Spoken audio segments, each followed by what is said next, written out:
Howdy folks, I'm Quick Question Mark, quietly quarreling with quarrelsome quails. I'm Amber. And here are some more quarrelsome quails for us to quarrel with. I don't know why, but I guess we are picking fights with birds, which seems like a fundamentally bad idea if you're a butterfly. I don't know. Just I guess we're like the Popeye of butterflies here. You could be. I mean, you're also like camouflaged very easily, so you could just speed away and like camouflage in the trees or something. We're like the interrobang of butterflies. Alright, folks, and our first letter is titled, Am I a Jerk for Refusing to Rename My Cat Because My Boyfriend's Niece Has the Same Name? I'm a 29-year-old female and I have a cat named Luna, who I adopted 5 years ago. She's my baby. Everyone knows Luna. She's chill, cuddly, and honestly has more personality than some of the people that I've dated.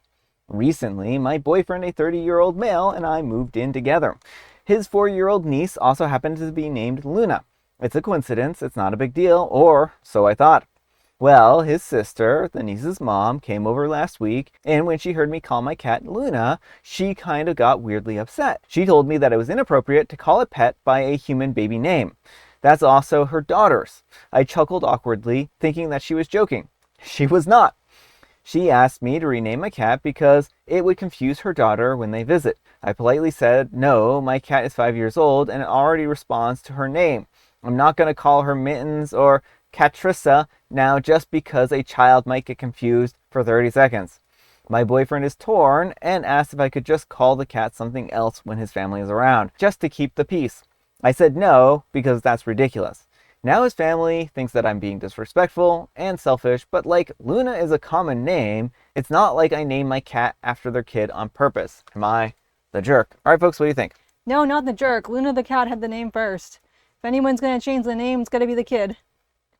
Well, also, like, Luna means the moon, Mm-hmm. right? And so I don't think that this is like you've named your child after the moon and the cat after the moon. And so, like, shouldn't everyone change their name because they might get confused with the moon, and stuff like that? Well, and like, I think the sister's making way bigger of a deal of this. Like, if I were a kid and I found out there was a cat that had the same name as me, that's my new favorite cat. Yeah. Like, I'm gonna be besties with that cat from now on. So as long as the niece likes cats and isn't afraid of them, I don't see any issues with her being around the cat.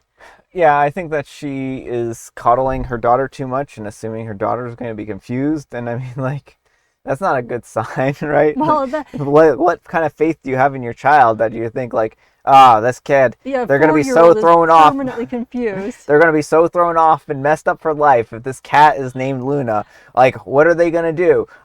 Well, and like to top it off, the niece's mom is acting like cats are basically rocks. Like cats can think and feel, like maybe not to the same degree as humans, but they have their own intelligences. They can recognize their names. And like talk about being confused. I mean, I guess cats get nicknames regularly sometimes, but if you've always been called Luna and only Luna, and now someone else, so they're calling you Butters or something, like cat might not recognize that name and might be confused. Yeah. Well, again, like, I think that they're making bigger of a deal out of this than it needs to be. Mm-hmm. I don't know why they are, so fussed about a child being named the same thing as a cat. Mm-hmm. Who cares? Don't you have better things to worry about in your life? And if you don't, then you should just be grateful that you don't have other things to worry about in your life at this point in time, right? Yeah, well, I know he also has a boyfriend problem. Like, the boyfriend should be shutting his family down, not being like, well, can't we just compromise? Ho hum. Are you sure that it's a good idea to call your cat Luna? My sister doesn't like it, so maybe we should just acquiesce to her. And this is going to be the rest of OP's life. Every single time the family wants to do something, just be like, well, can't we just keep the peace, please? Just have one child because we're gonna have to keep the peace. Oh, just have another child because we just need to keep the peace. Oh, let's give away $5,000 to my mom because we need to keep the peace. I don't know. I don't know if it'll go that far, but certainly, like, it's a possibility. But let me know what you folks think. So anyhow, take care and good luck. And Throwing Goblin says, stream the anime Sailor Moon for her. The cat is also named Luna. Ask the mom why she named her kid after the cat. And Carl Crossgrove says, this is genius because the child might actually really like the cat character with her name. And then when she meets a real cat named Luna, it would make her feel so special and connected. Her mom is a drip. And Mango Lychee Pudding says, should just start gifting the kid toys of Luna from Sailor Moon.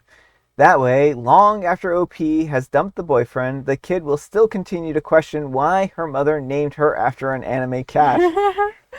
I love this idea. It's very good. It's very, very good. Very good. Go ahead and do that, OP. Let your feelings consume you. Come to the dark side. We have Luna, the cat? I don't know.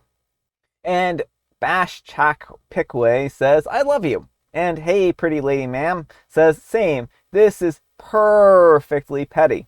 And Neither Brain 2599 says, lose the boy and his family. Red flags all around. And Nefarious Fresh 24 says, I was close to saying the same.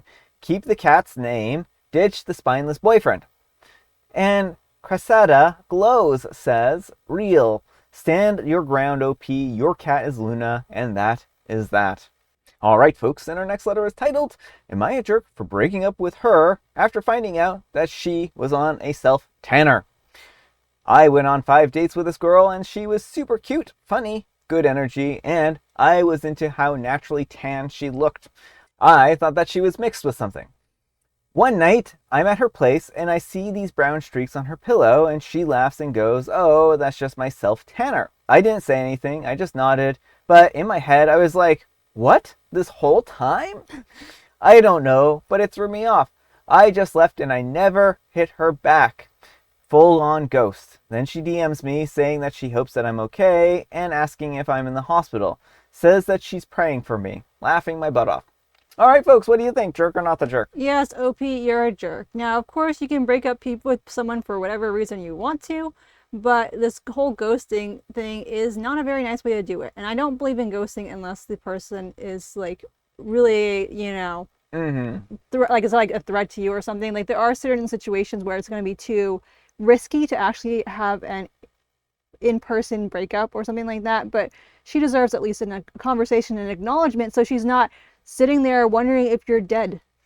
I think that's the key here, is I think that OP at least needed to send them a text if they weren't going to do it in person and say, hey, it's been fun, but I don't feel like we're compatible. Can you please, I'm going to not see you anymore. Thank you for the fun times. It's been good, or something like that, you know? Right. But also, OP, I have some other issues with OP. Like, there was this weird comment about how she seemed like she was mixed with something. Like, yeah, what is this, like dog breeds or something like that? It's such a weird way to think about another human. Yeah. I've never looked at another human and been like, huh, I wonder if they're mixed. Yeah. What? Where do you have to go to have your mind be like, this person, I wonder, maybe they were the mix of like blah, blah, blah and blah, blah, blah. I don't know. It feels kind of like fetishizing too. Like, yeah. She's quote unquote exotic type deal. And then finds out that her tan is fake. And all of those good qualities he likes suddenly don't matter anymore because it's a fake tanner. Yeah. Well, it's like, he thinks she's cute and they get along and they have good chemistry, and now the one thing that he complains about is the fact that she's using self-tanner. I mean, like, maybe if she was drinking bottles of it, I could see them being a little more disturbed by it and being like, yeah, you know what, we have different values. This is the same kind of thing as like people who grow beards or people who wear makeup or any other things, like the people who complain about makeup too are sometimes the worst. Like, do you think she really has blue eyelids, Devin? Do you think those grew on her, Devin? No, she didn't just pop out of the womb with green eyelids one day. That's makeup, right? People don't have black streaks coming out of the sides of their face, Kevin. It doesn't happen that way. Somebody had to put that on their face. I don't know how you could possibly be like, I didn't know she wasn't wearing makeup. maybe you should pay a little more attention. I feel so bamboozled. I can't believe it. You mean she doesn't have perfectly smooth skin?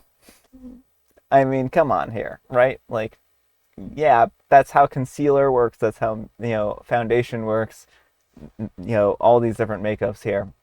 I don't know. I just feel like it's an extremely petty type of thing to break up with somebody. But I mean, go ahead, guy. Break up with people, whoever you want all the time. You'll eventually be alone because nobody ever is going to date you if you break up with every single person over the most petty reasons, right? Like, yeah, you can do that, but you can also go and live in a monastery too if you want, right? I mean, the world is your oyster. You can do as you want, right? I don't know. I just don't even know sometimes. But let me know what you folks think. So anyhow, take care and good luck. And Fast Cardiologist 1844 says, I hope someday you look back on this with serious self-reflection. And OP replies, I realize ghosting wasn't the right choice, but I don't have to stay with her. She tricked me. I didn't want to tell her because obviously it's shallow, but I'm not going to let her think that I'm 100% into her when I'm not. The mental gymnastics that are going on here deserve a gold medal. She tricked me. I can't believe it. She tricked me. What about people who, tan in the summertime? Yeah, well, that too. Like, what if she was laying out on the beach? Like, that's not good for your health, but she could be doing that, and I demand my future girlfriend have skin cancer someday instead of use a tanner. Come on. And Basic Rabbit 4 says, she tricked you? Seriously? Someone has to disclose that they're using tanner products? Oh my goodness. Look, I'm as white as it gets, and I tan easily in the sun, and can get really dark quickly. Do I have to run around telling everyone that I'm not biracial just because I'm darker in the summertime? Yeah. Yeah. And OP replies, it would be like a girl wearing a wig. Of course it's gonna be off-putting once you find out. I feel like I'm being trolled. I think OP needs to recognize that his personal preferences are not universal, and most people probably don't care if someone's using fake tanner. Or wigs or hair extensions or other things, right? I can't believe she doesn't have blue hair. She's not an anime girl. And Mean Yam 8633 says, you're the jerk from the looks of your replies, and the fact that you focus on her being mixed makes it even creepier. You sound exactly like a chaser. Probably see non-white women as unicorns. And OP replies, actually, I'm not even into other races. I prefer tan, not pasty, not too dark, but a perfect tan. I quit. I'm not reading any more Reddit after this, folks. This is the last story. It's broken me. I'm done. The mental gymnastics are off the scale. I think we have an Olympic winner. All right, folks, and our next letter is titled, Am I a Jerk for Telling My Niece About Scurvy? She's 11, and she is my friend's daughter. I was babysitting her 3 weeks ago when she asked me what scurvy was. She was reading this historical novel at the time, and the protagonist was a Navy officer. I told her it's when you don't get enough vitamin C. Your teeth can fall out. She looked freaked out, so I told her that it's very rare now, and that she won't get it since she eats fruits and vegetables. I explained to her that sailors got the disease since they didn't have access to those things on the ship. The kid started asking me things like how she can get a lot of vitamin C, so I told her oranges. Yesterday I was hanging out with my friend and her husband when they mentioned that she's been asking for a lot of oranges and orange juice. When I told them about the conversation, my friend just chuckled and said, whatever gets her eating more fruits. But her husband said I shouldn't have told her something scary like that, and that she could have gotten nightmares from it. All right, folks, what do you think? Not the jerk. I mean, the kid asked the question and OP Yeah. was answering it. Yeah.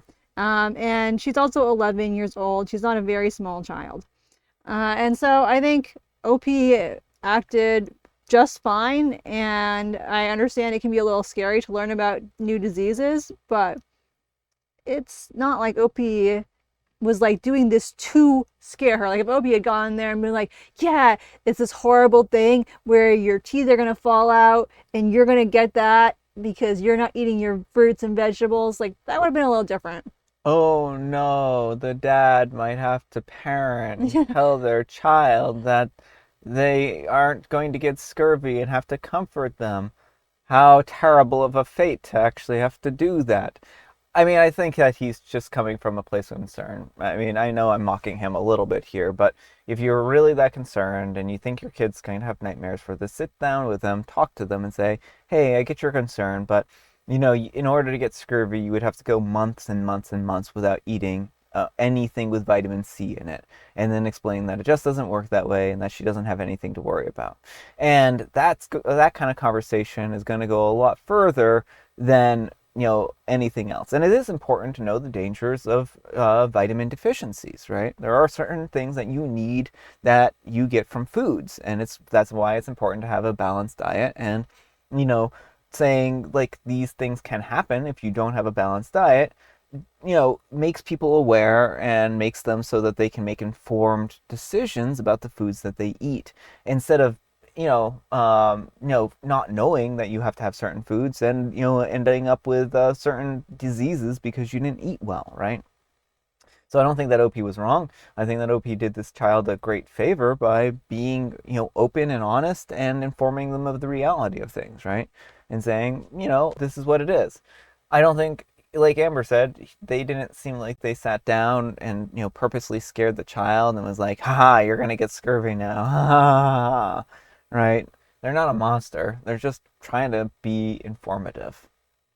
But let me know what you folks think. So anyhow, take care and good luck. All right, folks, it is tea time. Grab your beverages of choice. I've got some tea right here. And Amber, she has a joke. What's a camera's favorite compliment?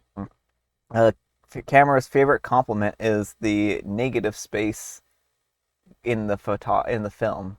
It's the negatives.